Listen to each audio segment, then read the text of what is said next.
Once upon a time, early one morning, a lonely girl was hiding behind a bush. It was unclear what she was doing there. From afar, the sound of a crowd on horseback echoed through the air. Two Persian heroes, Tus and Gib, along with their army, had come to hunt in that area. The girl watched their movements from a distance. As evening approached and the heroes prepared to return to the court, they noticed a shadow moving toward them. The two heroes cautiously approached and discovered a stunning young woman behind the bush. Gib, intrigued, stepped forward and asked, "Beautiful girl, why are you here?" The girl replied, "Last night my father came home drunk and attacked me with a knife. I barely escaped and sought refuge here." Gib inquired, "To which family do you belong?" "I am from the Garsivas family and a descendant of Pereydun Shah," she responded. "He will undoubtedly come searching for me once he sobers." Both heroes, captivated by her beauty, began to quarrel. "I saw her first," Tus declared. "But I reached her first and spoke to her," Gib countered. One of their companions interjected, "Let's take her to the king. We shall abide by his judgment." The heroes agreed and brought the girl before King Keikavus.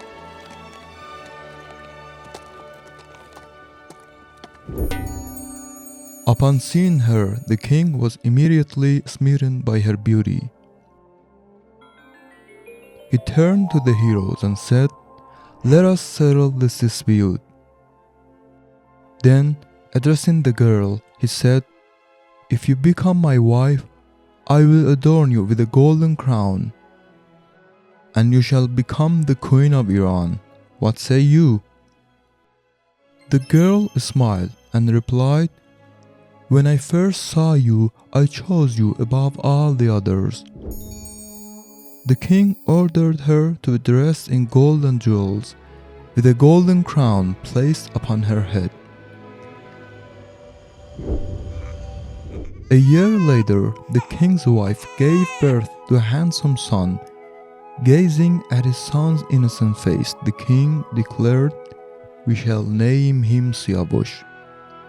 Keikavus then sought the advice of astrologers regarding his son's future. The soothsayers, with heavy hearts, warned, "O king, Siavush's destiny is filled with challenges. We pray the divine powers protect him from harm, whether from friends or foes."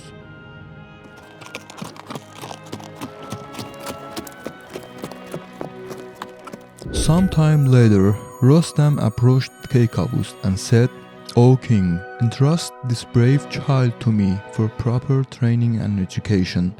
Among your closest companions, none is as qualified as I to raise Siavush."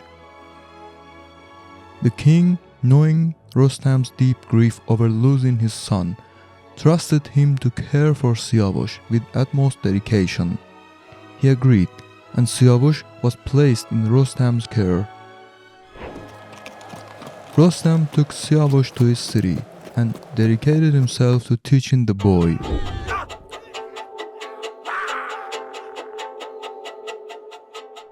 Under his guidance, Siavush quickly mastered horseback riding, archery, and the arts of war, displaying immense talent and diligence.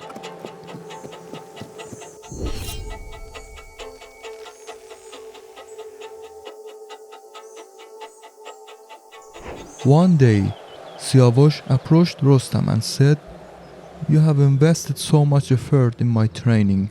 Now, I wish to return to my father so he may see the results of your teaching and my hard work." Rostam agreed and prepared for Siavush's journey home. Together, they set off toward the king's court.